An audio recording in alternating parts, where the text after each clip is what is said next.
Overwatch Transformers collaboration goes down starting tomorrow.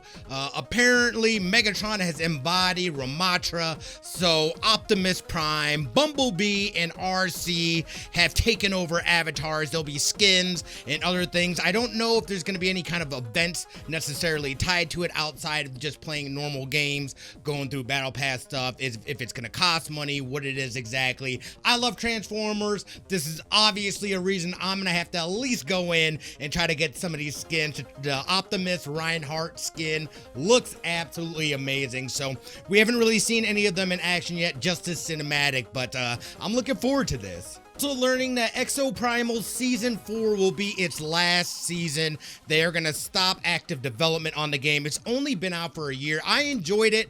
I thought, though, the base wasn't there. And live service games are really difficult, especially with the fact that there's so many long-established games.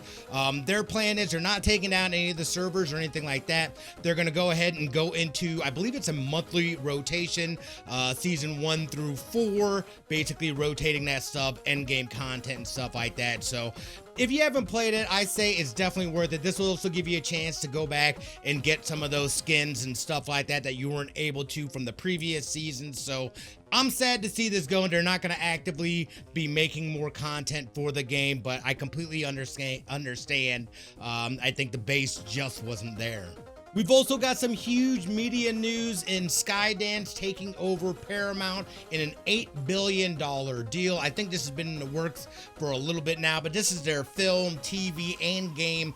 Everything, basically, the controlling shares were sold over to Skydance. We do know that Skydance is working on a few games as well. They've got a Star Wars. There's Captain America, what was it, 1941, I believe, as well. So they're looking to continue and probably expand the business from here. Paramount now will be owned and is owned by Skydance.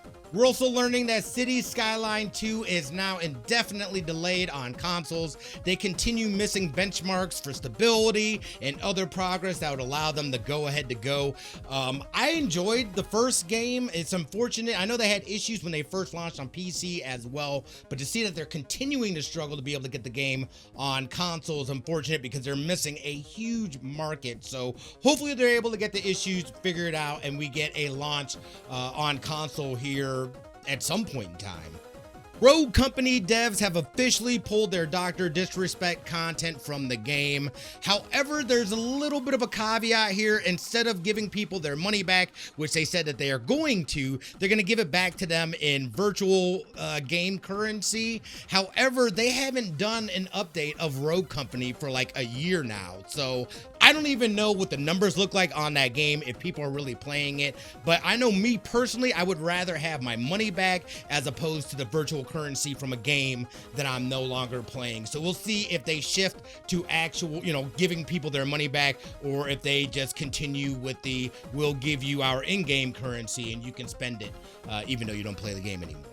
Disney announced a new pixel RPG that'll be coming to your mobile phone, both iOS and Android, here September 9th. It's a free-to-play game. However, there are in-app purchases, so we'll see if that's just skins, characters, what that looks like. It looks cute, though. It looks family-friendly, and the fact that it's on mobile, I know a lot of people will have their kids on phones and stuff like that as well. So maybe it's a game that your kids are interested in, or maybe it's for the big kid in you. Finishing off, Nintendo Switch Sports is adding a major update tomorrow. They are going to be bringing, if you saw the Nintendo Showcase, they're going to be bringing in basketball to the loop as a free-to-play game, obviously. So make sure if you do play this game, go ahead, do an update. The update is going to be coming down tomorrow as well. So we'll see. I'm excited to play with my daughter and get it in. And that'll do it for your gaming news. Don't forget, subscribe to the podcast or our YouTube channel. Of course, you can hit us up on the socials at Itty Bitty News or at Smitty2447. I hope you have an amazing day, and we'll see you tomorrow.